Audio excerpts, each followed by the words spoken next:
नमस्कार, मी तुम्हाला आज 8 शब्दांच्या जातींबद्दल सांगणार आहे. विकारी व अविकारी. विकारी म्हणजे ज्या शब्दांमध्ये बदल होतो त्यांना विकारी शब्द असे म्हणतात.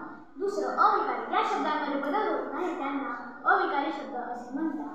विकारींचे प्रकार: नाम, सर्वनाम, विशेषण, क्रियापद. दुसरं अविकारी: क्रियाविशेषण अव्यय, उभययोगी अव्यय, शब्दयोगी अव्यय आणि केवलप्रयोगी अव्यय. नाम: वस्तू, पदार्थ, प्राणी यांचे ठेवलेले नाव म्हणजेच नाम होय. उदाहरण: रिया, दिल्ली, भारत.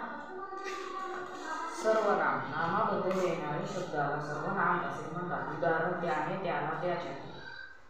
विशेषण: एखादी शब्दाबद्दल विशेष किंवा जास्तीची माहिती सांगणाऱ्या शब्दाला विशेषण असे म्हणतात. उदाहरणार्थ: सुंदर मुलगी, हुशार मुलगा, मोठं घर. क्रियापद: वाक्याचा अर्थ बदल करणाऱ्या क्रियावाचक शब्दाला क्रियापद असे म्हणतात. उदाहरण: जाणे, येणे, खेळणे, पडणे इत्यादी. क्रियाविशेष अव्यय: क्रियाबद्दल सांगणाऱ्या शब्दांना क्रियाविशेष अव्यय असे म्हणतात.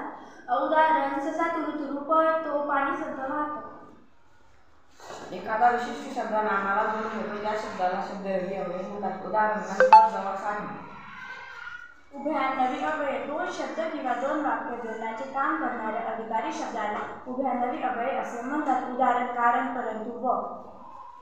केवलप्रयोगी अव्यय: मनातील आनंद, आश्चर्य, दुःख व अन्य भावना दर्शवणाऱ्या शब्दाला केवलप्रयोगी अव्यय असे म्हणतात. उदाहरण: वा,